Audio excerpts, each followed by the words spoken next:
Alright, creatures of the night, welcome to episode 105 of Talking Taker, our encyclopedic exploration digging up the career of the greatest professional wrestling character of all time.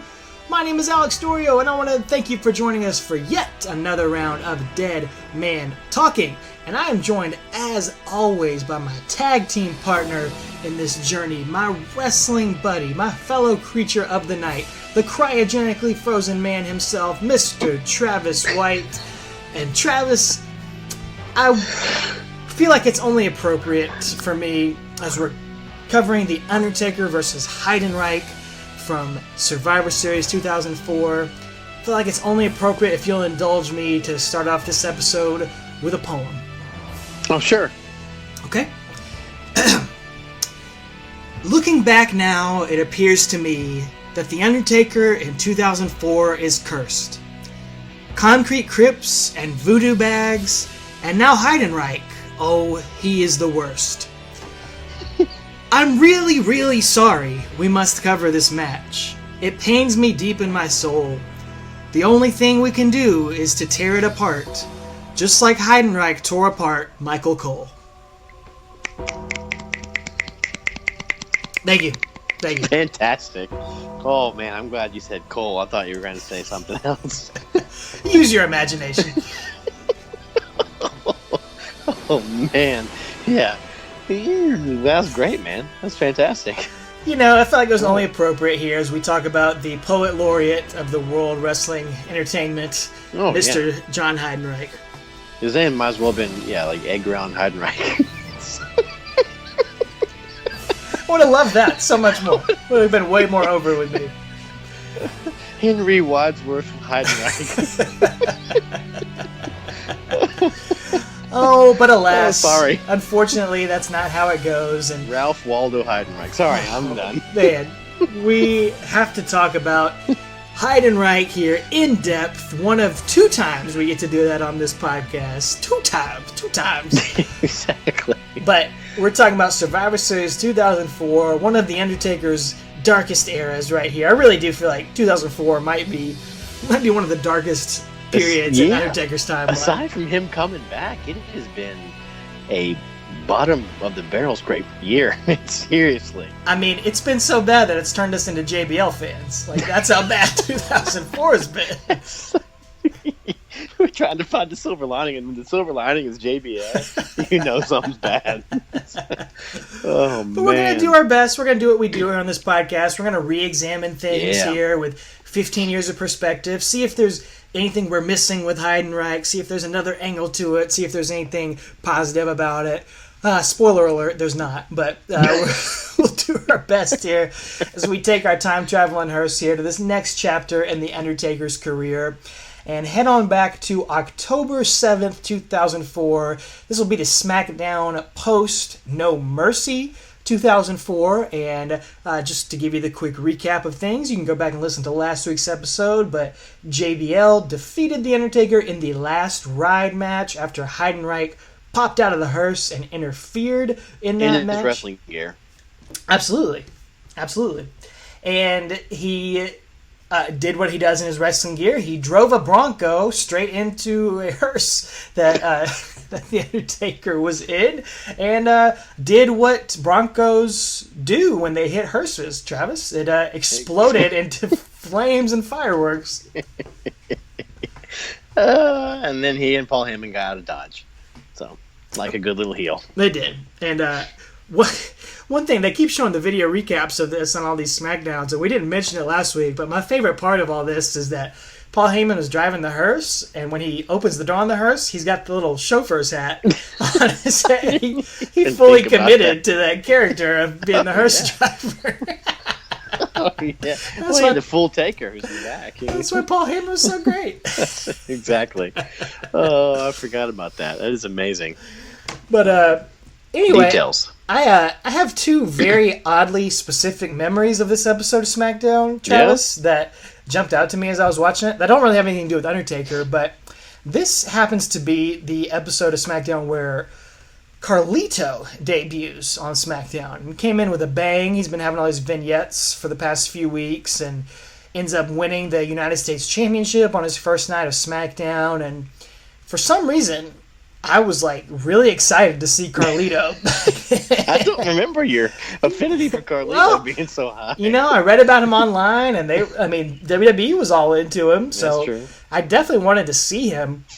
And listeners of the show will remember that I didn't have cable during this period of time, and so you used to tape the shows for me, but I guess you weren't able to or something, or I didn't know if I was going to see you that week, so I actually remember asking my mom to record this episode of SmackDown on the VCR in her classroom at school, because they actually had cable in the classrooms in her second grade classroom, so she was able to go do that for me, and that's how I got the tape of this episode of SmackDown, and I don't know why I specifically remember that. That's hilarious. That would have meant she would have had to set it while she was at school. She's not at school from 8 to 10 Right, PM. no, she had to set the timer. She set it at home. That's yeah. That's awesome. That's awesome. Once again, your mom comes to the rescue. Saving the day. Star of this podcast, episode 100. But another weird memory, you might remember this one a little bit more, was the WWE Fantasy Game that they had during this time. And it was sort of like, it was their fantasy football equivalent that WWE had briefly. I don't know why they don't have it anymore, because I had a blast playing it. I think we were actually co-captains of this fantasy team, because you had to buy into it the first time, or something like that. But I remember this week specifically, if you don't remember this, folks, you would get points based on stuff the wrestlers would do during each episode, or SmackDown or Raw or pay-per-view. They would get like 3 points for an appearance on the show, 5 points for being in a match, 7 points for winning a match. You get a certain amount of points for doing your finisher, for being in a gimmick match, for winning a title, etc., etc., etc. And you were just matched up with everyone around the world playing WWE Fantasy. So they would have like a top 10 at the end of the season. You would win prizes. But I remember taking a flyer on Carlito that week, because you had to set your lineups before Raw or SmackDown, were taped. Yeah. Obviously, SmackDown was taped, so you couldn't read the spoilers or anything. But I was like, oh yeah, Carlito's debuting, and he was real cheap, because you had to pay a certain amount of dollars to pick. You had like $100 to make your roster for that week or whatever, and Triple H would be like $25, but Charlie Haas would be like $1 or something like that. Yeah. You get a bunch of those guys. And Carlito was like $3 or $4 because he was just debuting, but he got 70 points that week because he was in a bunch of segments. Yeah. He won a title, had a match, did his finisher. There was just so much value for his points that week, and I was like, oh yeah, I got so many points on fantasy that week. And I just remember that. I think we got into the top 50 of points. We never got in the top 10, but we got. That first season, we got pretty close to being in there. Then as more and more people started playing that, we weren't anywhere close. But I just have I loved playing that. I wish they would do that nowadays. Why do they not? I don't know. It doesn't make any sense. It's so fantasy football is even bigger now than it was in 2004, so why would they not? So, I don't know. It doesn't make any sense. But I do remember that now that you brought it up. So that was, man, those are some times. Who knew Carlito was going to be such a cleanup crew for you. He was our team. So that was the peak of his career, in my opinion. But it's all downhill after that.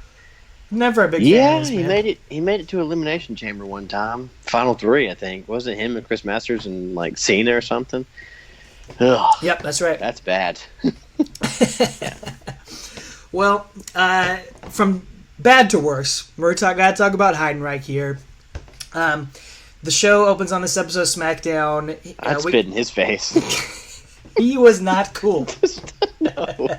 Sorry, go ahead. We get a recap of everything that happened at No Mercy that we already talked about here. And Josh Matthews actually talks to JBL, Massive Tool Josh Matthews, excuse me. And I wasn't sure who you were talking about. Yeah, I need to clarify that.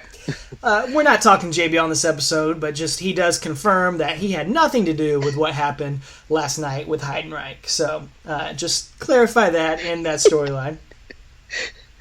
Yeah, he's like, I had nothing to do with Heidenreich.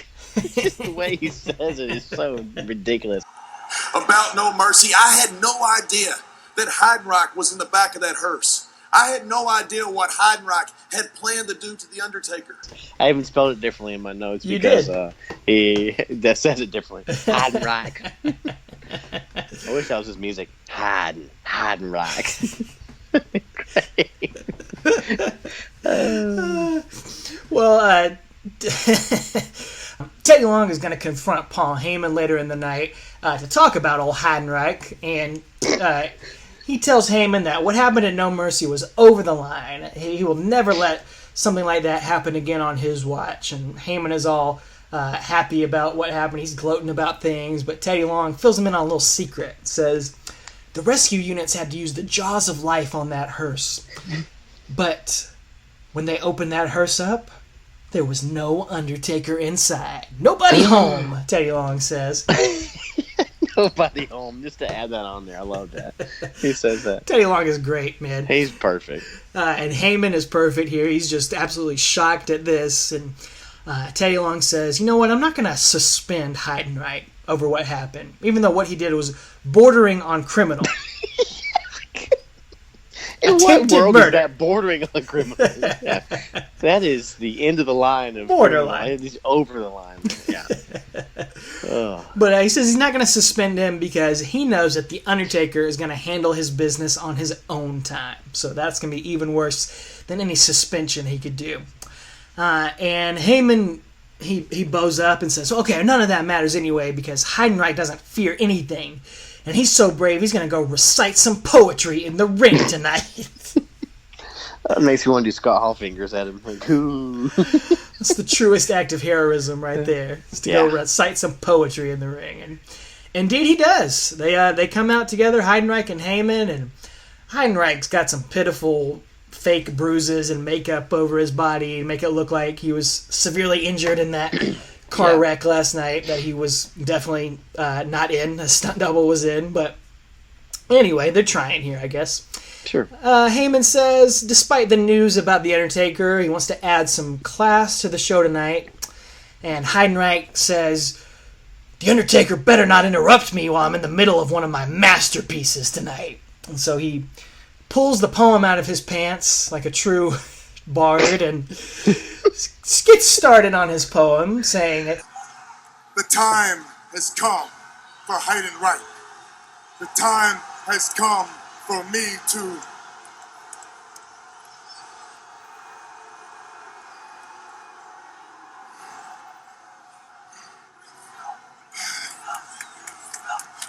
I'll start over. Maybe you didn't understand. Make him angry, I'm telling you. The time has come for Heidenreich. The time has come for me to strike. My time is... Boo.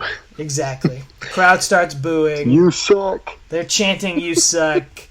I guess. Maybe, I don't know if they really are, if it's piped in or what, but Heidenreich's getting all frustrated and flustered. He tries a few different times, but keeps struggling, and then Heidenreich takes out his anger, hops out of the ring, runs into the crowd, starts pointing at the fans, telling them to stop, and then assaults a couple of big, giant, air quote, fans in the audience for making fun of him, as security just kind of watch him for a little while, beating up members of the audience before they drag him away. And Travis, this was just absolute death on the screen, man. This whole 8 minutes of this segment just died. It was so painful to watch. Heidenreich is so green, and like they're trying to do something like nuanced and subtle with this character, trying to make him like this complicated, complex, psychotic villain, and he cannot pull it off, man. No, there's a certain type of people that can do that, and as we get more into this, I want to discuss who that is in today's product. But yeah, it's not working, and you're right, man. Bless his heart, he's just greener than goose crap, man. He is out there just dying. Imagine this was a live audience on Raw. Like, thank God it was taped, you know? Oh yeah. And you can tell.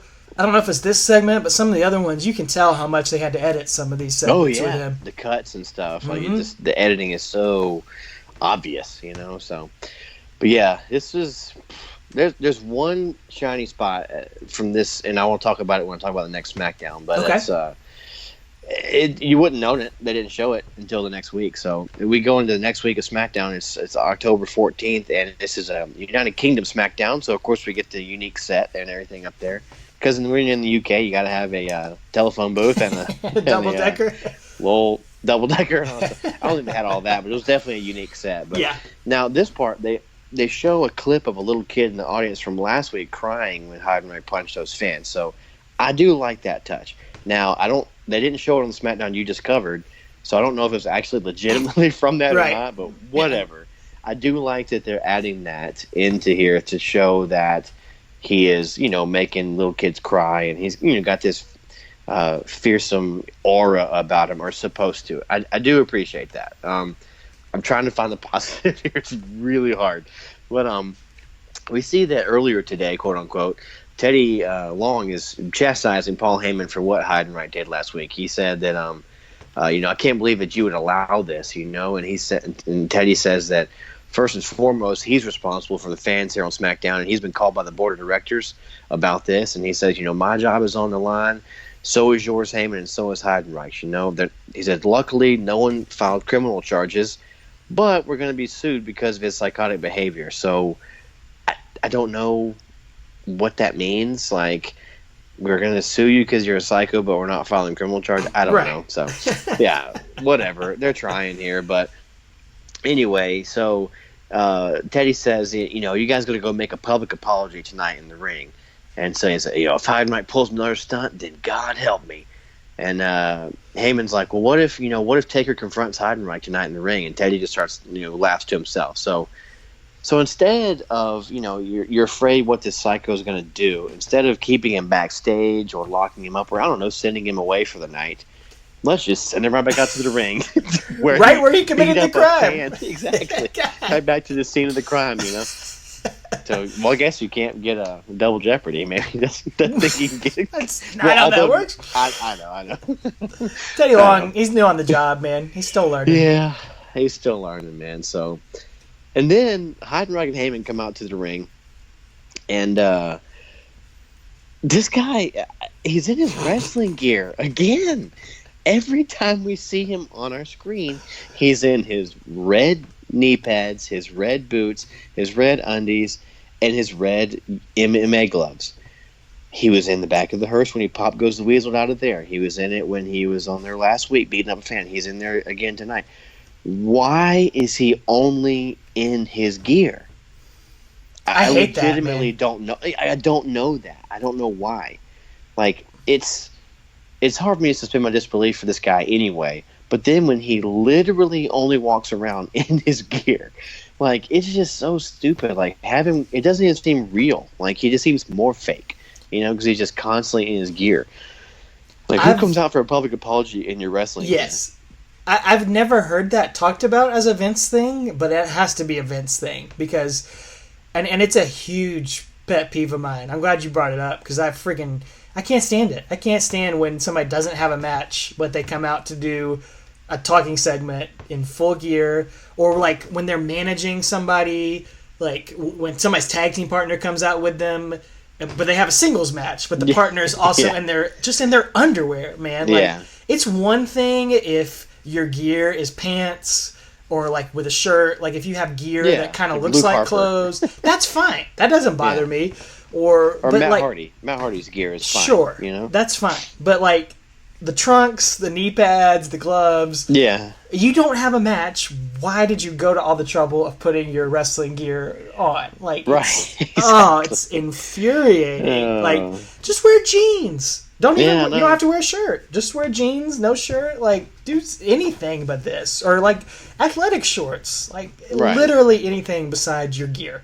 Like when the Four Horsemen came out on WCW Saturday Night and did promos, they came out in their $6 million suits and gave promos. And if they made a match that night, JJ sent them for a match, then they'd come out in their trunks. They didn't come out in their trunks and cut promos. They came out, in their outfit. And Triple H would do that on Raw. He would be out in his suit, and Evolution would, and then they'd change. And it's just, this guy, man, he's like the epitome of always in his gear, man. I don't know. It's just so stupid. But Dusty Rhodes would come out in a baseball hat and shirt with tobacco dip stains on it, man. No, unless it's like Taker. Taker makes sense because his is like his gimmick. He is, yeah. That would be weird if he didn't come out in his gear. It was. Well, that one time he did. Remember back in 98 or whatever, he came out in like sweats and cut a shoot promo. Like, that was odd, before he was the biker. So, yeah, if it's part of your gear, but like this dude, the Boogeyman, if he didn't wrestler. come out in his gear. Boogeyman. Come out in like a pink sweatsuit. That'd be great. Oh, anyway. Sorry to get on a tangent there, but it really bothers me, man. This guy's always in his gear. We're going to see it for the rest of this build-up. So, well, Heyman's going to offer an apology based on his client's reckless behavior last week. He says, these type of actions will never, under any circumstances, happen again. And then Heidenreich's going to get on the mic, and he says that the people here are getting on his nerves, and the UK fans, they're annoying, and they're booing him and heckling him. I guess. I mean, it's post-production; they could be not, but what we hear is them booing. So Heyman gives him a prepared statement and gives him a piece of paper. So Heidenreich says, "My name is John Heidenreich. I would appreciate it if you all would accept my humble and sincere apology for my irresponsible and reckless behavior last week." And then, which again, you can tell this guy didn't write it. That's Vince McMahon verbiage on it. So that's Vince's like words of the day right there. But anyway, Heyman's going to apologize again. Then Heidenreich snatches the mic back from Heyman and says, we apologize, and we hope that you enjoy the show this evening.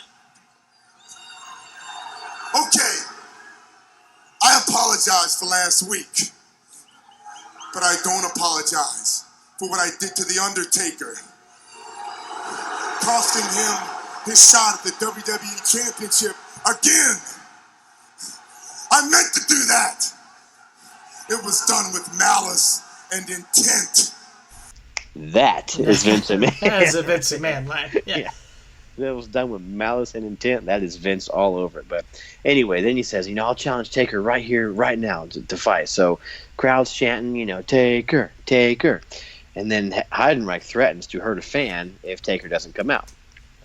So he's going around the ringside area hunting for a fan, and Michael Cole, in a bit of continuity, gets up and runs away. He doesn't want to be whatevered again. We'll leave that to your imagination, but he doesn't want to be taken again. So anyway, Heyman tries to stop him, but Heidenreich, basically tells him to get out of his way, and then Heyman rolls back in the ring, and Heidenreich gets in the ring and then kind of snaps a little bit and starts backing Heyman into a corner, his handler. And Heyman's like, oh, what? Like, what are you doing? What are you doing? What are you doing?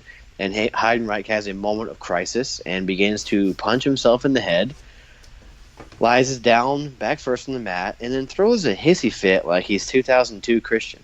Like Christian used to throw the tantrums and stuff. That's what it looked with DDP. It looked like that. And Heyman's trying to talk him down like off a cliff here. And the scene just ends like that, man. Like him throwing this hissy fit, beating himself in the head and having this emotional breakdown. And I just wrote in my notes, man, that like Heidenreich is the opposite of Paul Heyman. Like Paul Heyman is good, he's committed, he does things with nuance and full bore. And Heidenreich is the complete 180 of him.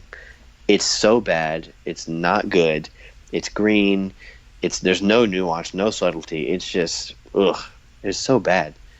I can't think of a better way to describe it. Like the polar opposites, yeah. Which I guess is why you would pair Heyman up with him to try to see if some of that would rub off, but it sadly does not. Yeah, but we don't get the payoff of like him calling Taker out, no lights, no gongs, no anything. It's just like he has this emotional breakdown, and then the screen goes away, and we come back from commercial. It's just, and it just, man, it dies there in front of the crowd again, like you said last week, man. It's just, it doesn't give you a reason to boo him or hate him. It's just like you're sitting there watching it with just like squinty eyes, like, okay, like, I don't know what to feel about this. Like, it's just weird. It's just awkward. Yeah, awkward's perfect. Yeah.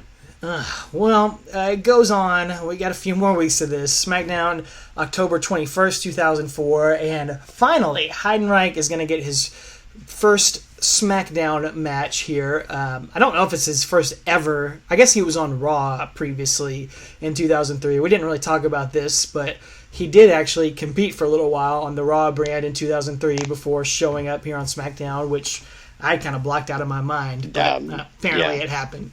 But Paul Heyman meets up with him backstage and tells him that Teddy Long is threatening to cancel the match due to Heidenreich's instability. And you might think Heyman is the unstable one because of his fashion sense tonight. He's looking very, very 2004 here with his tan blazer and deep red turtleneck. He looks like he's Joey Tribbiani on an episode of Friends or something. It's like when Joey wears all the clothes.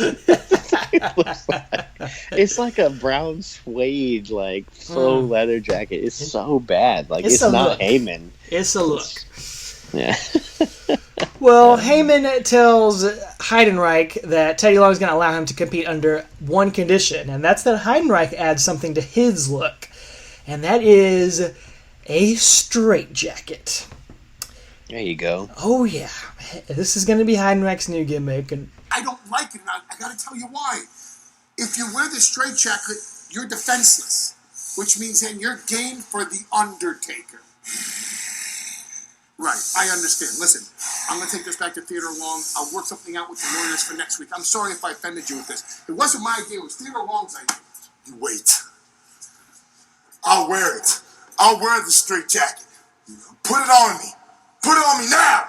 Okay. You want to wear this? I'll do it. I can't advise you to do this. Put it on. Okay, turn it on. This is... Yeah. Yeah, this feels good. Yeah. Paul. Yeah. This feels like home. This feels like home. Sweet home. He puts it on him, and Heidenreich's saying, "Oh, it feels good. It feels like home, like home sweet home." And again, man, he cannot pull this off. Like, straight jacket. He literally can't pull it off. I don't think the straitjacket in itself is a bad idea. Like, a wrestler wearing a straitjacket to the ring and being crazy with it is not a terrible gimmick. Like, I'm fine with that gimmick. Yeah. If it's a different person, if that's the gimmick, if the gimmick is this guy's uncontrollable, he has a handler. Say you gotta when Braun Strowman debuted. Say if that was Braun's gimmick, you would believe that.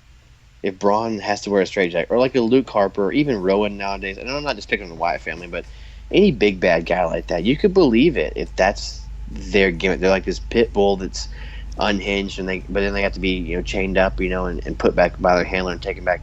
I would believe that if that's their character.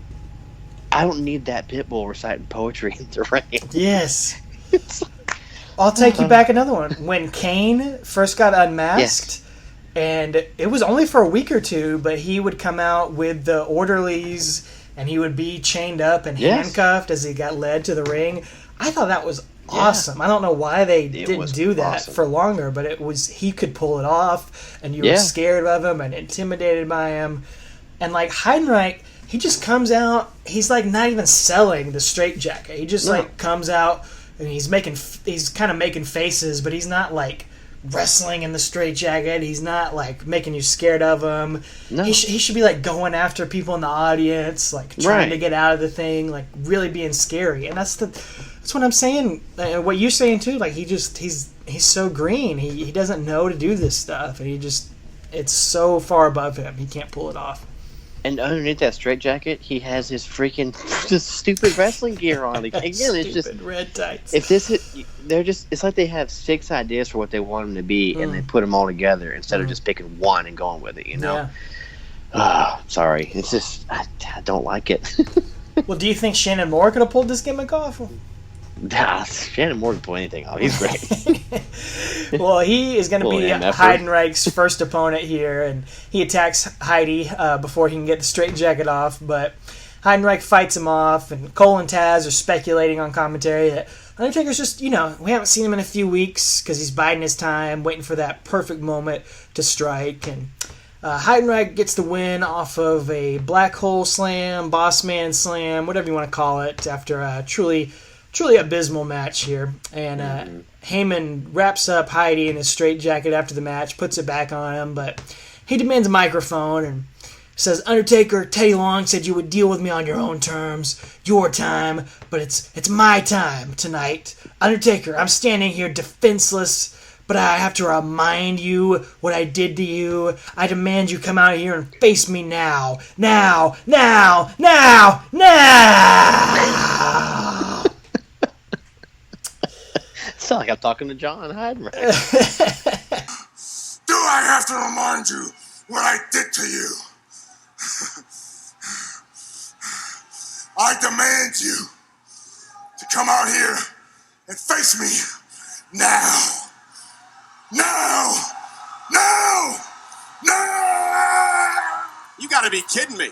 Well, let's see. What the man is strapped in a straitjacket and he's demanding the Phenom come out here. Now! Bring me Undertaker. Bring him to me. Okay. Okay. Me! John, okay. Like, I sound like a broken record here, man, but he just cannot pull this off. Like, it's not scary, it's not intimidating, it just sounds goofy when he's saying it. It's not working. These are the moments when you're embarrassed to be a wrestling fan. When if this is on TV and like my wife walks in and sees it, or my son, my son were to see this, he'd be like, "Dad, this is stupid." He's 6, like he would know that this is not cool. But like AJ Styles is cool to him, or like Finn or Bray Wyatt is cool to my son. But like this is not cool. He can smell the BS from a mile away. It's just bad. Heidenreich's like the top heel in your local indie that gets 50 people to come out to the Walmart parking lot. Like he'd be cool doing that, man. Great. But on national television, it's embarrassing. That is the most perfect illustration or parallel of him I've ever heard. It's fantastic. Well, it's not over yet because Heyman's going to go meet with Teddy Long backstage, and Heyman is going to try to do right with Heidenreich. He asks Teddy Long for a favor, a match at Survivor Series with Heidenreich going one-on-one with The Undertaker, and Teddy Long jumps at that opportunity. Oh, one-on-one with The Undertaker. All right. Say no more. It's done. But he says he's going to need a signed contract. And Heyman's like, oh, that's great. That's fine. I have power of attorney. I'll do it right now. I'll sign the contract. And Teddy Long specifies that, no. I need the signature of The Undertaker. And I need you to go get it. And I need you to do it by next week, or else he's not going to get the match. So they're setting up a big segment for next week with Heyman and Undertaker doing a contract signing. And boy, oh boy, is it going to be something. One other note on this episode of SmackDown, it is the kickoff of the $1 million Tough Enough Challenge. And this was the edition of Tough Enough that took place on SmackDown, so no longer on MTV, and it gave us the big Daniel Puder, Kurt Angle incident, and some other just... I watched these Tough Enough segments as I was watching the SmackDown because I had never really seen them because I didn't have cable back then, so I'd only read about them, and they were, they were like car crash. They were like kind of fascinating to watch, but boy, they were long and drawn out and tough to watch on TV sometimes. But it did give us a lot of famous guys that would be have a lot of history here going forward. Surprisingly. Oh, yeah, we get a very young Mike Mizanin, future WrestleMania main eventer. Yeah. We get a Ryback, Ryan Reeves, I believe, Luke Gallows, what's his name? I can't remember. Luke Hankinson, I think is his name. We get the Boogeyman. We mentioned him earlier in the podcast. And this was funny. This is the part where he tells me he's 30 years old, and then they finally bring out his ID, and he's like, he's 40. And he's like, yeah, I lied to you. And he wants to get a contract anyway. I know. And he had Daniel Puder, who was, looked like Tito Ortiz and was supposed to be this, young stud, and makes a mistake of shooting on Kurt Angle, I think, next week or something. So, is what it is. But is this the one that was like 18 minutes long, or is that the next? They all the next feel week. real They're long. all. I don't remember which one is They which. eat up a lot of clock in this. So maybe that's why these segments with Undertaker are not very long on this build up. Yeah, maybe so. So Well, the less Heidenreich, the better. So I don't know, but it was neat to see Miz like such a baby, like literally his face looked like a baby's face. Like he was so young, man. Just see, I mean, he's not an old guy now. I mean, he's probably mid late 30s. I mean, not too old, not too much older than my brother probably, or my brother's age. But it's just neat to see him back then because I know you and I both are big Miz fans, so it was cool to see how far he's come. So. Yeah, not at this point in history, but no. Became a big fan of his. Yeah, exactly. I was going to ask you, just kind of off the top of your head, as I was thinking about this, overall, looking back at Tough Enough, in its totality, over all its iterations, would you say success or failure overall? Failure. Okay. Because, well, I guess three of these guys, well, four of those five guys are the only ones that made it like really far. I guess. I mean, Ryback had a good run. Gallows has had several things. He's kind of in a good spot now. Miz is main eventer, but other than that, man, who else? I mean, John Hennigan was fine, but he's done bigger and better things after the WWE. Shaniqua didn't do anything. Nydia was here. Maven had his cup of coffee when he kicked the Taker out of the thing and Royal Rumble, but I don't know, man. What do you think? You got Mandy and Sonya on TV now. See, I don't even consider that the same thing. It was Tough Enough. That one was fun. Yeah. My wife actually watched that season with me, so I enjoyed that one. It was more reality show-ish, like I guess. So you got Massive Tool Josh Matthews. Unfortunately. Yeah, it's it's borderline, like, because none of those really. You'd have to say Miz would be like the most successful out of anybody Tough Enough related. And I mean, he was a world champion, TV star. But before that, though. Yeah, it's interesting. It's given us some guys that ended up being fairly successful, but it really there's probably more failures out of that than anything. So I think you almost have to call it a failure more than a success. But it's always been interesting to see and to watch. Yeah, I always enjoyed them. So they were fun while they lasted. But like I said, especially the 2011 one because it had Austin on it, dude. That was great. Yeah, he was great. It was great. Well. Dang, we're trying to find any excuse not to talk about Heidenreich. Just thinking about it as we were talking about this stuff. Oh, no, absolutely. No, I appreciate talking about it. So, the next week on SmackDown, this is October 28th, we get Heidenreich on his flip phone backstage with Heyman. And you want to talk about poorly acted? Son of a gun. This is some. It's like every week he gets worse at acting. It really almost is. Yeah. This one is just so fake, man. It's like 9th grade drama class acting, like on stage. Like he's basically the long and short of it. He's begging Heyman to get Taker to sign the contract, and he calls him Paul. Paul, make sure you get it, Paul. Paul, I really want this match with Taker, Paul.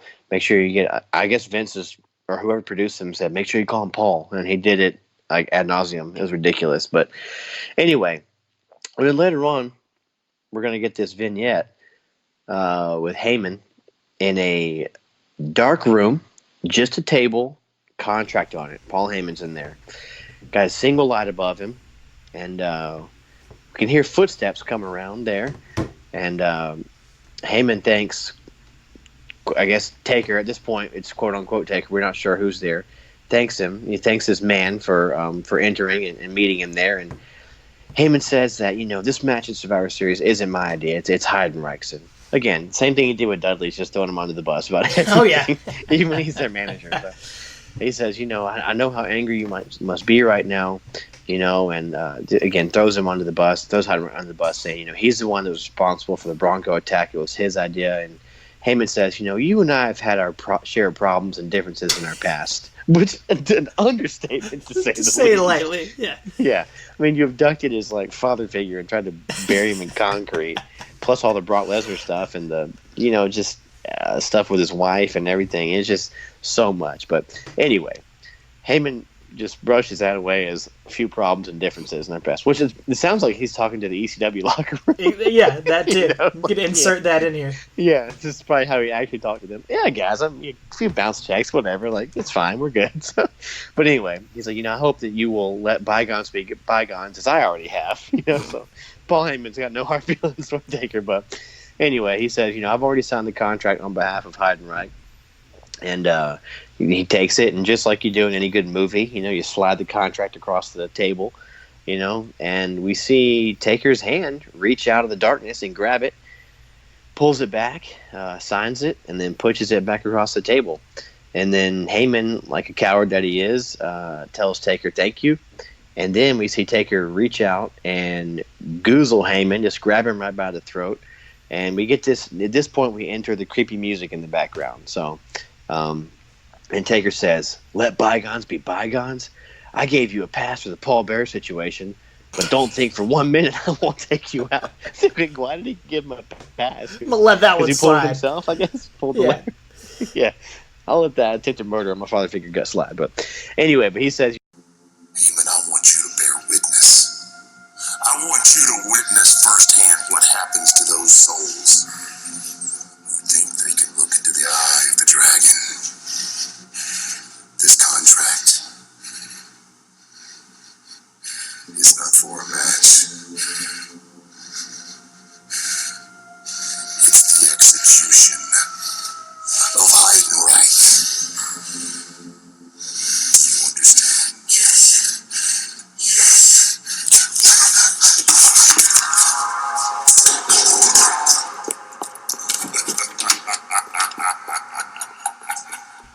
and Taker is, dude, he's in like when you really make your dad mad when you're like a middle school kid and your dad gets fired up. Like, oh yeah, he made me shake in my boots watching this, man. Just like Heyman was probably legit pooping his pants. Like, it was super angry dad mode, man. And also any way I can try to bring Taker back to Batman. It's kind of reminded me of that scene from Dark Knight between Batman and Joker when Commissioner Gordon's talking to Joker and Batman surprises him from behind and they interrogate him. It wasn't quite as intense, obviously, or well acted, but just, it was, you get the good guy and the bad guy there in the dark, and it was kind of neat. And I liked it. It was very intense. It was well shot, but I just wish the hokey music wasn't there in the background. It kind of took away from me. But I'd love to see Paul Heyman in the Batman universe as Penguin, maybe. Yeah, dude, he would be amazing. Yeah, he'd be fantastic. Well, Oswald Cobblepot. Great.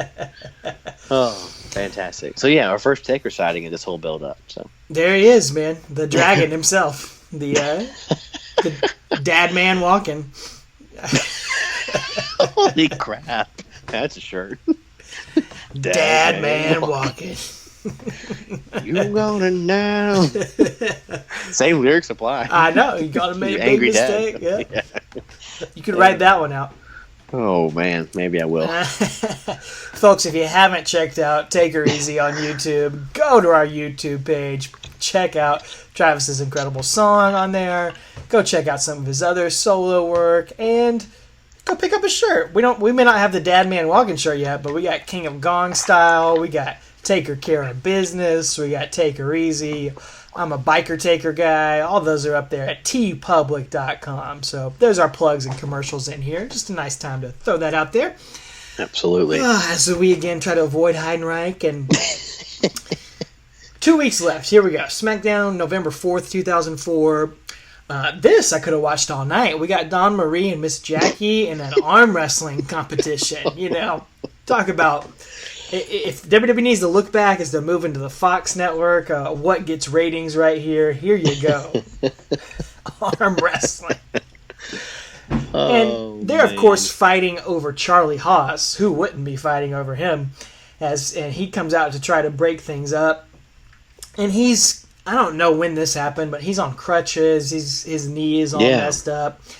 And he's getting in the middle of them, and all of a sudden, Heidenreich comes out and gets in the middle of this.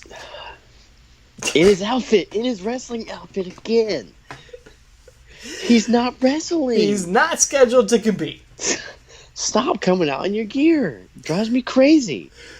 Well, he's obviously very confused because as he comes out, he starts beating up Charlie Haas. He violently shoves Miss Jackie down to the ground. It is creepy, disturbing. And then he keeps screaming at Charlie Haas, "You're the Undertaker! You're the Undertaker!" And Paul Heyman is yelling at him saying, "He's not the Undertaker! He's not the Undertaker!" So apparently Heidenreich legitimately thinks that Charlie Haas is the Undertaker. And this is years before Charlie Haas would even have that gimmick where he impersonated other wrestlers. Oh, yeah. It's so bizarre. Like, again, he's trying to make him like a Batman villain, like psychotic and crazy and all these layers, and he's hallucinating, but it's just weird. And then Heidenreich continues to show his intelligence by going after Charlie Haas's injured knee and giving him a shoulder breaker. Really laying it in on him. If your opponent's kind of weakened, he's got a bullseye on their kney, you give him a shoulder breaker. Give him an old shoulder breaker. That's right, baby. And shoulder breaker, baby. Heyman, he finally pulls Heidenreich away, saying, "We're going to get fired over this. We're going to get fired over this." And he puts the straitjacket on and gives it to Heidenreich, and Heidenreich's rubbing his face in the straitjacket and says that Undertaker will die at the hands of Heidenreich as he walks up the ramp. Paul Heyman can't stop trying to murder people, man.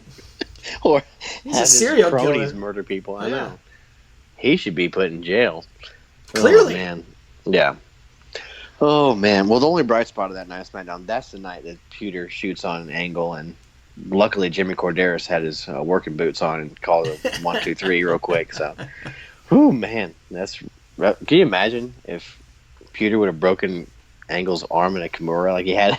That'd have been nuts. Dude, what they did to those Tough Enough guys before they got in the ring that night was so insane, dude. It's brutal. Oh, man. You got to go watch the first 15 minutes of this episode of SmackDown. As they're just doing good stuff. Oh, man. It's awful.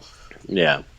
Well, this is going to bring us to the go-home show for Survivor Series. This is SmackDown 11/11, November 11th, 04. We see a recap from that bodacious arm wrestling contest last week and Heidenreich's involvement. And Cole and Taz are recalling this action, and we hear Paul Heyman through our heads to the speakers, and then the camera shows him. He's at ringside, and he's getting in their faces and asking them what they're doing. And hey, what are you guys doing? And Cole's like, "We're just doing our job here." And Heyman gets very angry, gets upset, and Cole's defending himself and calling Heidenreich a lunatic, and Heyman winds up calling Cole a wannabe JR and winds up shoving him down. So this, of course, is going to bring Michael Cole's knight in shining armor. Daz is going to stand up, kind of slowly remove his headset and remove his jacket, and showing that he means business. Of the course. more you disrobe in wrestling, the more business you mean. So, and honestly, the crowd's getting into it. They're excited to see Taz, because Taz has probably heard that pep talk we heard last week. Let's just let bygones be bygones. It's like he's heard that based on the ECW. So maybe it's a big Mark crowd just wanting to see Taz get Paul Heyman in the Casa Hajime or whatever this movie is called, Taz Mission. So anyway, but of course, old Johnny, Big John Heidenreich has to blow it and ruin it by sliding in the ring, and Taz has got his sunglasses off now. Crowd's just loving this, and Heidenreich again is in the ring, and suddenly the lights go out, and they come back up, and Undertaker appears, and he's in the ring. And finally, yeah. It's been 5 weeks. 5 weeks, yeah, since he got hit and disappeared out of the hearse. And he's basically just been growing his hair out for 5 weeks. It looks a little better here.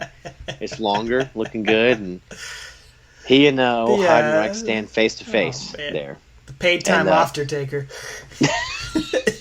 God. That move that he does is like the downward spiral or the pay dirt, called like kind of like an STO, should be called the PTO. PTO. Hit him with the paid time off. That's it. All right, from now on, listeners, we're going to refer to that as the PTO. The paid time off. Unbelievable, man. So greatest good. schedule in the world. Oh, yeah. So I need you to go grow your hair out for 5 weeks. You want me on the show, boss? Nah, you're good. We'll let Heidenreich carry the whole feud by himself, because that's a great idea. But anyway, it is nice to finally get them face to face. Taker's just staring a hole through Heidenreich, and Heidenreich keeps mouthing off and kind of stepping to him, but they're actually about the same size. You get to see how big Heidenreich actually is. So Heyman pulls off Heidenreich and winds up holding him back. So this is the guy who had to be put in a straitjacket for beating up fans is now being held back by Oswald Cobblepot. Like, are you serious, man? Like, yeah. It was so unbelievable that this one guy, they didn't send like the refs out. Like nowadays you'd have the old referees and these fake security guards that are just jabronis from the local indie show. Like you'd have them, but this was just Paul Heyman just holding him back, and he keeps yelling, 3 days, Heidenreich, 3 days. All the while Taker is just staring a hole through him, and that's it, man. And Taker does look good. Hair's a little bit longer, and it was cool though to see. It's very simple storytelling. We get these guys don't even touch, they don't touch for 6 weeks.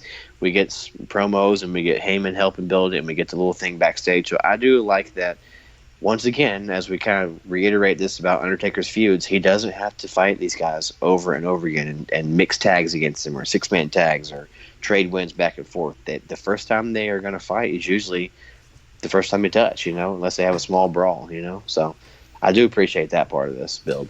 Yeah, I'll be thankful for the little things that most of this build took place out of the ring and not in the ring, because I think that somehow might have been worse. And I will say, Travis, before we get to the pay-per-view, that things could have been worse. Things could have been worse. Because I was looking through, we do our research on this podcast, and I did a little research on Heidenreich's Wikipedia page, just some basic research on his background, and I was... Sorry. Yeah, me too. I was fascinated to learn a few things on here that I thought we could talk about before we get to the pay-per-view here. For example, Heidenreich, he was a football player before he entered the world of professional wrestling. Kind of he faded out of the NFL. He never made it into the NFL. He went to some training camps for a couple different teams. But was in the CFL, Arena Football League, all that sort of stuff before he got involved in wrestling. And I was shocked to learn this, Travis, that Heidenreich had been wrestling for 3 years before he made it to WWE. He is good heavens, green as grass, man. Into that, I cannot believe he'd been trained and been working for 3 years. I would have believed this was his first match ever. Oh, yeah. Alexa Bliss was better in 3 years than this guy was. Baron Corbin was better in 3 years than this guy was. It is shocking to me. Sadly, we do have we have to thank for his arrival onto the scene Bruce Pritchard, who saw him and was just fascinated by him and signed him, apparently. And when I said it could be worse, it's because he apparently impressed WWE by working in Japan in a tag team with none other than Nathan Jones.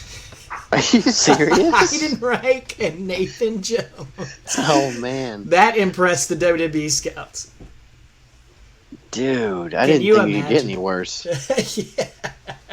Oh, no, I cannot. That would be the worst tag team I've ever seen in my life. Seriously, I can't think of anything worse than that. I mean, in what world did that impress somebody? What could that have looked like? Woo. I don't know, man. Brutal. Well, perhaps it could have gotten even worse than that, because some of our fans have probably heard this story, but this is kind of famous here that apparently before he came back with Heyman here, there was a WWE writer by the name of Dan Madigan who revealed in an interview that he had pitched to Vince McMahon an idea about Heidenreich, a potential storyline. This was after he had been on Raw for a little while and went away. They were going to have Heidenreich return as a Nazi stormtrooper named Baron von Bava, who had been cryogenically frozen before being revived by Paul Heyman, complete with Heidenreich wearing a red armband with a swastika and goose-stepping to the ring. No. No. Yes. No. No way. This is a true story. No way. And apparently, according to Dan Madigan, The pitch was considered so shocking that Vince McMahon left the boardroom speechless and did not return for the rest of the day. That's the best part of it right there.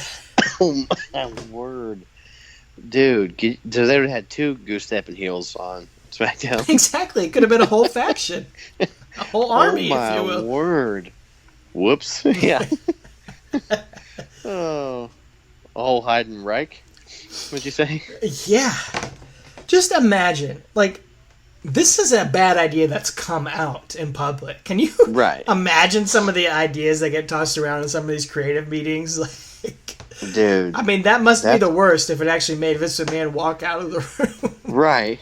That's got to be one of the worst things I've ever heard as far as creative pitches. That's terrible. Good heavens, man. All of that you just said was terrible. Nothing you said was positive. Him tagging with Nathan Jones, him a goose step and swastika wearing, is that his catchphrase? Like Ric Flair? The goose step and swastika wearing. Head of the Third Reich, Heidenreich, Little Johnny's dad. Little Johnny's daddy taking the mission. Oh, man. Crazy. Well, my God. I say all that, Travis, to say that it could be worse than what we're getting right now. There's some of this potential stuff, some near misses that we had on here. And one other thing I had to mention is they've got a picture of it on Wikipedia, and you can find some grainy footage of it on YouTube. But apparently after in WWE, Heidenreich got involved with Hulkamania tour, Hulk Hogan's little indie tours he was doing in the late 2000s, and wrestled Brutus Beefcake on some of these tours. So you want to talk about a match for the ages right there. Holy crap. That has to be one of the worst matches of all time. Like, you couldn't dream up a worse match than that. In the year 2009, Brutus Beefcake versus Heidenreich. That's like a bad dream, man. That's awful. Wow. Good heavens. That should give you some perspective for what we're talking about here. It could get worse. Ooh, this guy's going to go on to become a tag team champion, isn't he, with Animal? Yeah. Right? They're not done with him yet. No, he's going to be LOD 2005 or whatever they're called. Shoot. This guy, why did he have a chance in WWE? This would have been 2005, 2004. So, meanwhile, the Indies are burning up with a little young guy named Bryan Danielson, Samoa Joe, AJ Styles, Christopher Daniels, Frankie Kazarian, a little guy by the name of CM Punk, Colt Cabana. All these guys from the Indies are in TNA at this point, and yet this pile of dung is on our screen. Cryogenically frozen Nazi man. Like, is that what inspired you to write that song? Maybe. They're obviously they're trying to do the next Brock Lesnar. We talked about this, and he looks like a poor man's Brock Lesnar with his bleached blonde hair, and he's got a look, but it's he just never gets it, man. Well, good heavens, man! We know what else. Something I never got was this pay-per-view. I never saw it. I don't think. Yeah. Survivor Series 04, man. From the Gund Arena. This is November 14th from the Gund Arena in Cleveland, which we've talked about the Gund Arena quite a bit here. That was where the purchase of WCW went down. That was where the Invasion pay-per-view went. Or no, that was where Invasion pay-per-view went down. So a lot of cool stuff happened there. The first No Mercy with the tag team. Second No Mercy with tag team ladder match was in the Gund Arena. A lot of cool stuff happened there. And then unfortunately, Survivor Series 04 happened there. It was a hot spot, if you will. And, will say it's got a great poster. I love the poster with kind of like almost anime style graphics on there. It's pretty neat. And this is the 18th Survivor Series, and they do a pretty cool video package opening the show here, going through the history of Survivor Series. We got the debut of the Dead Man featured prominently in there, so I do appreciate that. Well, apparently the first Survivor Series was in Ohio as well. Yeah. So that was neat. Tying that in. So, pretty cool. And, we get an all-time classic Survivor Series segment here as we get the first ever meeting between Heidenreich and Snitsky on this pay-per-view. I saw this, dude, and I was just blown away.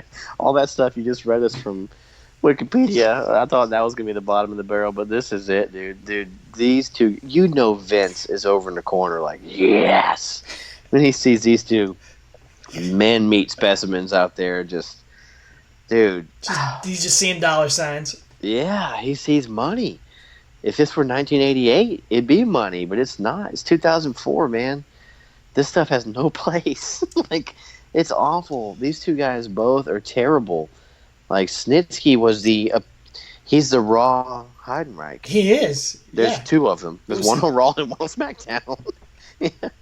Parallel universe, man. Gene Snitsky, one of the worst wrestling names you'll ever hear.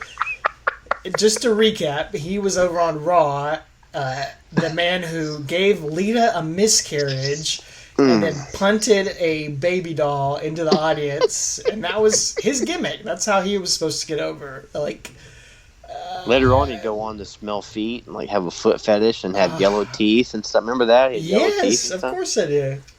And then he just shaved his head bald at one point and looked even uglier than sin. And he looked like one of the bad villains in the Shazam movie that just came out recently. It's awful. Oh, man. It's like a gargoyle. They meet each other backstage because this is a co-branded pay-per-view. And Heyman is giving Heidi a pep talk and goes to get his straitjacket. And Snitsky comes in and they just have a grunt-off, man. Just start grunting in each other's faces and standing nose to nose. And Snitsky tells Heidenreich, "I like your poetry." And then Heidenreich tells Snitsky, "I like what you do to babies." And then they start making out. Oh, no, never mind. That's what it seemed like was about to happen. I know. Their noses literally touch. Yeah. It's like, I play for keeps. What's that movie? Is that Ricky Bobby? And they rub noses. I play for keeps. Yeah, it's awful, dude. And then they tell each other, "See you later." Oh, yeah, they are going to see each other later, though.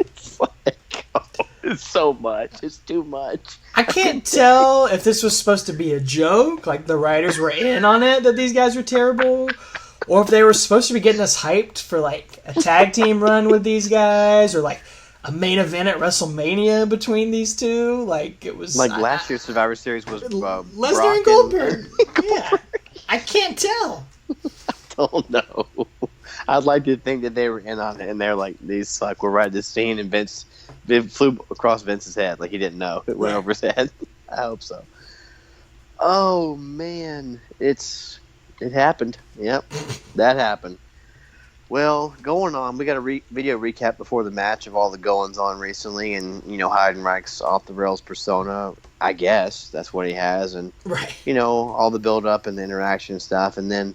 Again, I say I guess because, he's going to come out here. Again, we got Cole and Taz on commentary, and we're going to hear the theme song, the Rammstein ripoff of Heidenreich. And he does come out in a straitjacket and a little bit of continuity. And I just wrote here, and I mentioned a little bit earlier, just like, it wouldn't be that bad a gimmick, like we said. They'd gone full blast with it. And this whole psychotic thing, and he's kind of sane, but then he kind of goes insane, and things make him snap. And I want to just parallel that to a guy who's on TV in the current era, and his name is Bray Wyatt, and he's got the Firefly Funhouse, and he's got the Fiend. And recently at SummerSlam, they just debuted the Fiend, and it was fantastic, phenomenal. And one thing I was talking to you off air about was that the only thing I didn't like in the match with Finn was that he sold a little bit, but he sold, and he kind of cowered in the corner, and you could see him going through like a crisis in his mind. He had his little heel and hurt hands up on his head, and he was like, "What do I do?" But it was nuanced. He's been building this up. He's had these backstage segments. He's got charisma out the butt. Like does not.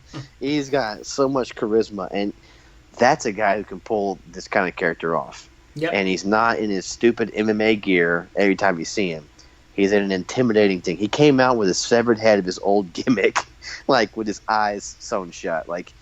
That is awesome. That scares kids in the crowd. That's intensity. Not this dummy on my screen and John Heidenreich. It's just... And he's... he's just in the stupid wrestling gear. Exactly. Yeah, Sorry, man. I mean, that's a perfect parallel, dude. Like, it shows you what this could be, that it is possible to pull this sort of stuff off. Yes. And that it just parallels with what a... it's nothing personal against Heidenreich. No. Not a personal not shot, but it's just... that's Snitsky. It's not his fault.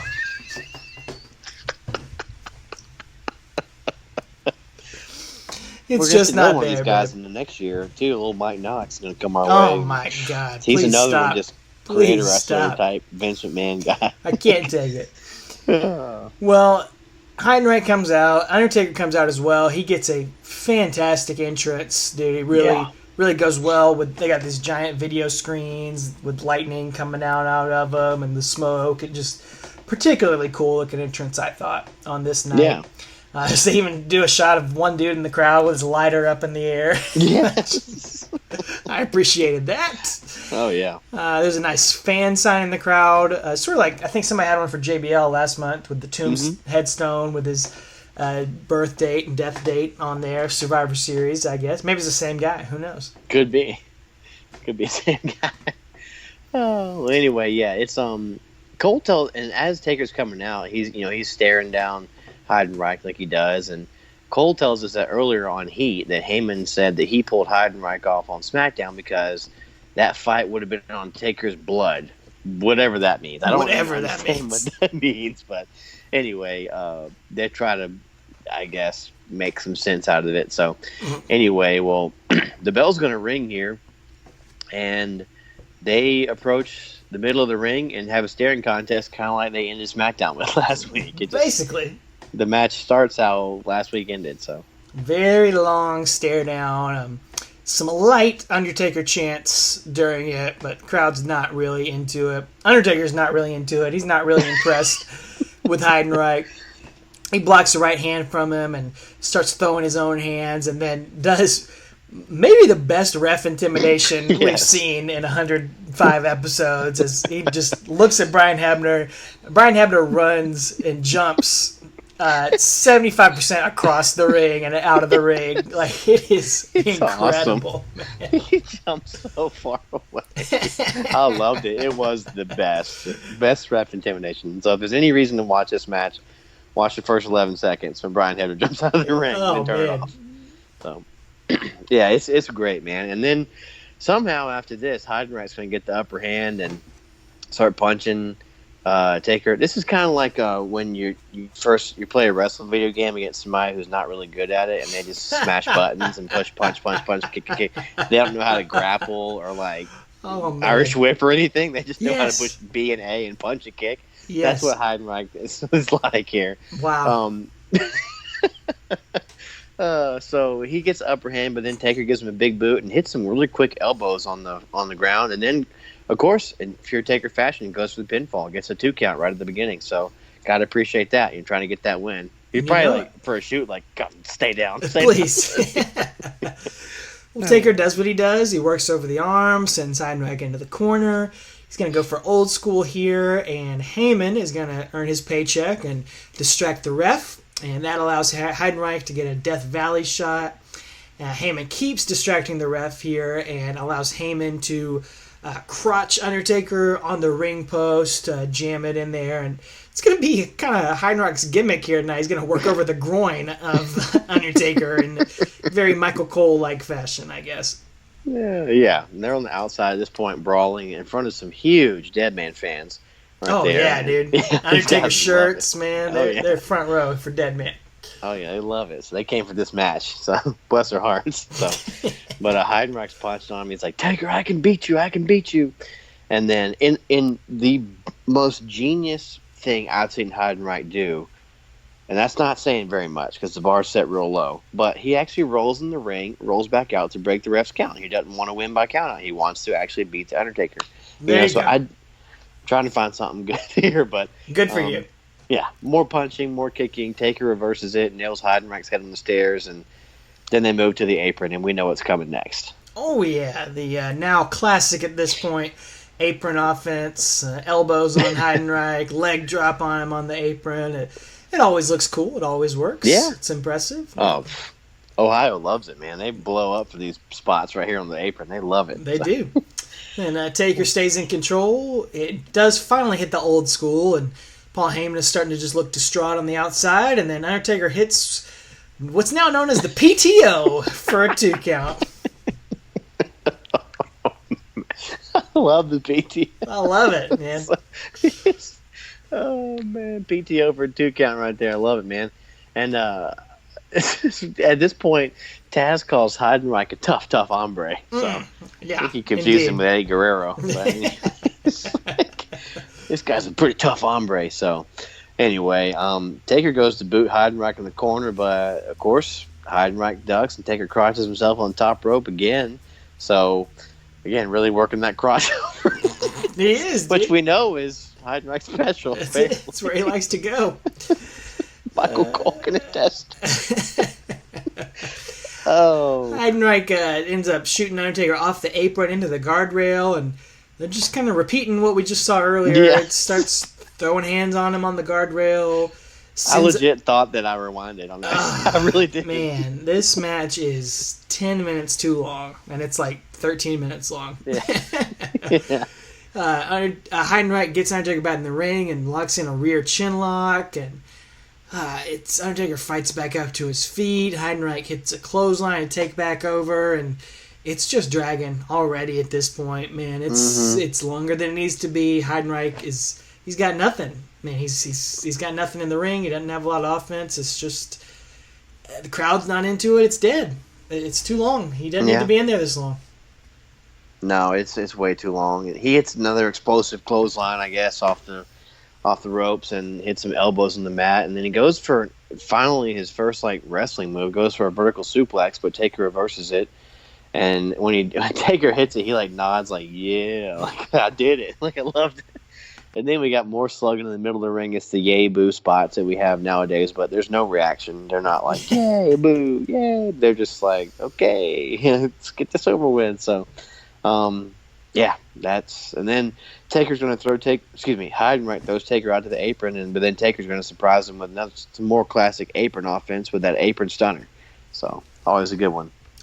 Always good to see that, and crowd kind of pops for that actually. And Taker does something unexpected. He goes up to the top and takes a page out of his brother's playbook and hits a big diving clothesline off the top rope for 2. So nice to see something kind of different out of Undertaker there. Yeah, maybe from JBL. He did it twice to him in 2 matches, and he won both times. Yeah. Always learning, studying the greats. Yeah, it was very Kane-like, man. It was cool, and it popped the crowd a little bit, but not too much. So, anyway, we're going to get the stinger splash, corner splashes, and snake eyes, big boot, leg drop, 2 count. The 5 moves of doom there. Yeah. So, Taker's going to signal for the choke slam and goozle Heidenreich, who then knees out of it, unfortunately. And Taker's going to run off the ropes, and Heidenreich's going to hit that boss man slam or the black hole slam, whatever, and get a 2 count, which it drove me crazy because the commentators didn't even mention that he actually finished Shannon Moore with it 2 weeks before. Right. I wish they would have. That was his finisher that night, and now they hit it and Taker kicks out. It should have been a bigger deal than it was. I don't know. They just really undersold it. It really, I don't know, got my crawl. I agree, man. That's kind of a problem with this match. Either Heidenreich should have just won and crushed Undertaker, or Undertaker should have just squashed him. Not having all these kickouts and kicking out of finishers, and I don't understand the thought process with this match. But No. Heidenreich can't believe that Undertaker kicked out. He starts throwing hands in the corner and makes a mistake, man. He hadn't been studying the tape because he goes up for those 10 punches on the top rope in the corner, and Taker does what he did many times during the Biker Taker era and hits the last ride out of the corner, and that gets the first real reaction out of the crowd in this match. They pop for that big time. It's a great spot. But it's only going to get 2 as Heidenreich grabs the bottom rope. Yeah, he grabs the bottom rope and a bit of smart psychology, heel psychology. He grabs it and breaks the count. So that's good, I guess, for him, but bad for us because it means the match keeps going. Keeps going. Oh, man. Well, then Heidenreich gets another sleeper, and Taker reverses that into a back suplex, and they're both down. The ref gets to a 9 count, believe it or not, and Taker gets up, and the ref stops, and running, diving, clothesline by Taker, and then he hits a choke slam. Instead of pinning him, he's going to do the throat slash as Heidenreich is struggling to get up, and that's going to lead us right in here to the finish. Tombstone City right here, as Taz calls it. We get the classic pin. Undertaker crosses the arms, gets the win here at about 16 minutes. Again, easily 10 to 12 minutes too long here, man. It was no business with Heidenreich being out there for that long. He just he didn't have it, man. It was like you said at the top, like a lot of punches and kicks, a lot of first time playing a video game wrestling right here. And poor Undertaker, he's got to sell this here. He gives like the most ridiculous facial expressions, as like eyes bugging out of his head. Oh my! I can't believe what a fight that was. And I was just, my eyes were bugging out of my head. Like, give me a break, man. Like, I don't buy it, dude. It sucks. It sucks.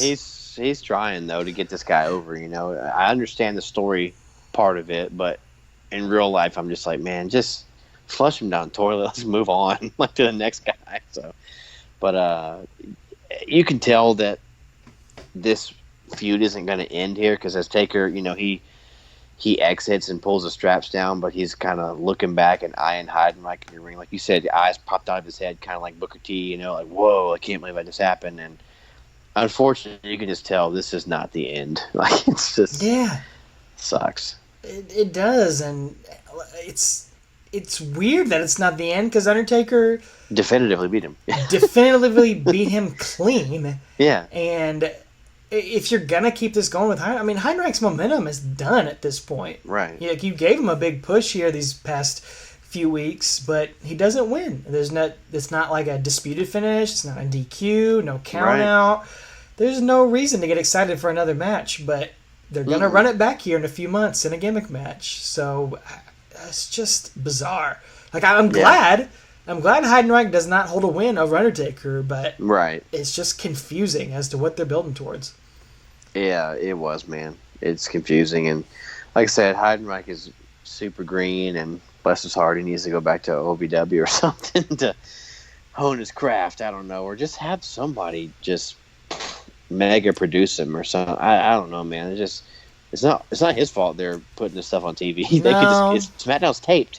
They could cut it all off if they want to, but anyway, it sucks. I do not recommend this match at all. Like I said, I recommend the Brian Hebner jump out of the ring and then just cut it off.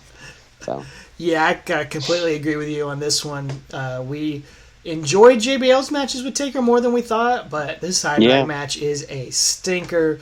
Definitely no reason to go back and watch this, and honestly, some of the build, you don't really need to watch any of that either. Just completely fast forward through October, November 2004, and join us back here next time as we keep on rolling onto the last ride of The Undertaker. And Travis, I think we need a palate cleanser before we finish out 2004. We got one more 2004 match to finish the year off, but God, it's been so rough, dude. I think we need to throw it back and remind ourselves of the glory days, of the times when we really loved The Undertaker. So next week on the show, we're going to take a break from 2004, from this onward progression through the career of The Undertaker, and we're going to do a throwback episode, a little bonus show, if you will, and fill in the gaps of one of the episodes that we've missed back in the day. When we started this podcast, Originally, we decided not to cover the first few Royal Rumbles of Taker's career because we didn't really know how to do it or if it would make sense to cover them. But now that we've gone through it and we've done some watch-alongs, we want to fill in those gaps eventually of the 91, 92, 93 Royal Rumbles. So we're going to kick it off with the first ever Rumble appearance of The Undertaker, a throwback episode. These are all throwback episodes, but a way throwback to the 1991 Royal Rumble, very, very special watch-along edition of the podcast. And full disclosure, we've already taped it. I'm actually going to be on vacation next week, and My wife might kill me if I try to podcast and watch Undertaker matches while we're on our vacation. So Travis was gracious enough to double up with me and already record this one. And it was a fun episode. It's fun. It was cool. Get your highlighters out. Oh, yeah. Oh, yeah. It's cool to go back to the glory days of wrestling before we were even wrestling fans back in this day. But it was a fun one to rewatch. Undertaker has a pretty strong, impressive showing in there, and we'll cover that as well as just get a chance to riff on some guys that we've really never even talked about on this show before and never will again. But we hope you'll tune in for that one. It will be a watch along, but you can enjoy it even if you're not watching along. And then in 2 weeks, we'll close out 2004 with Armageddon 2004 and another pretty unique match, a fatal four-way with Undertaker, JBL, Booker T, and the only appearance on this podcast by the late, great Eddie Guerrero. Yeah, I've never seen that one at all, so I'm excited to cover that and cover the build-up because, again, after this Heidenreich, I need a palate cleanser for next week, and then I need a double palate cleanser with Eddie Guerrero in my life, so looking forward to covering that one. So thank you guys for joining us along this ride. Too bad this wasn't the last ride for Heidenreich, but we'll get there eventually. But if you were there in the Gund Arena, if you've been there for all this cool stuff that's happened there in WWE history, WWF history, let us know. Again, we hadn't heard from anybody that's been at the show in a while, have we? We have not. We did get a few Twitter comments from our social media. So at Talking Taker on Twitter, Instagram, and Facebook. We got some great communities on there. If you're not following us on all of those, then you're missing out on content because we post different stuff on all of those pages all throughout the week, getting you ready for our main events here on the show, and then some fun hidden gems. Posted some WWE magazine stuff, some throwback stuff this past weekend, and lots of stuff during this build-up time. So for you guys to go pick out and watch over there some of our favorite stuff during this build-up. So definitely give us a follow. At Downturn, the Downturn podcast said about this match, I think I skipped this one, not even got any recollection of this event, LOL. Heidenreich, in my opinion, could have been the best ever if he was just ... completely different, which is about right. And then Randy Turco, man, just reiterates that and says, they say memories are tied to emotion. The stronger the emotion, the more vivid the memory. And this explains why I remember every tidbit about Taker in, say, 1991, there you go, or 1997 than I do for most of 2004. Absolutely, my friend. Well put, Randy. And then I'll just encourage you guys, I posted this funny picture of JBL and The Undertaker, this backstage shot of them. It's hard to explain it, but it's on our Twitter page. Go check that out. I asked for you guys to do a caption for it. Man, we got a lot of great comments on there. It won't be funny if I read them off on here, but if you just go look at the thread, you guys really came through with some funny comments on there. So go check that out on our Twitter page. I encourage you to do that. And then if you could, we plugged our t-shirts at tpublic.com. We plugged Travis's music. We plugged the Take Her Easy song. So go check out all that. And be sure to subscribe to the podcast and share it with your friends. We've got right at 1,900 Twitter followers right now. We want to get over 2,000 and continue building this community of Creatures of the Night as we explore the dead man's career.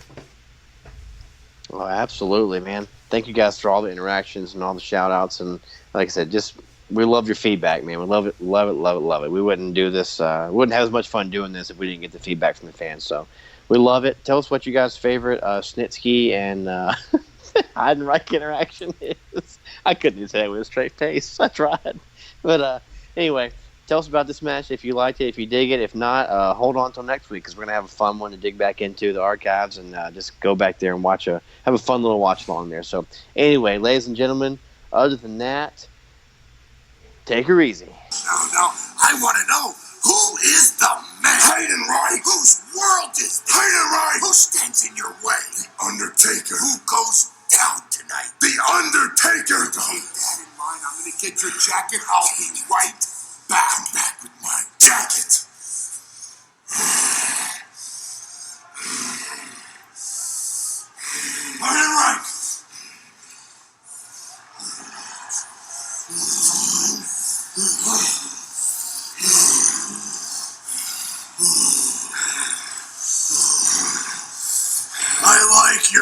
tree.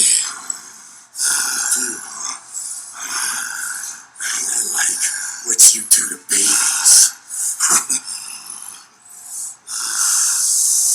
I'll see you later.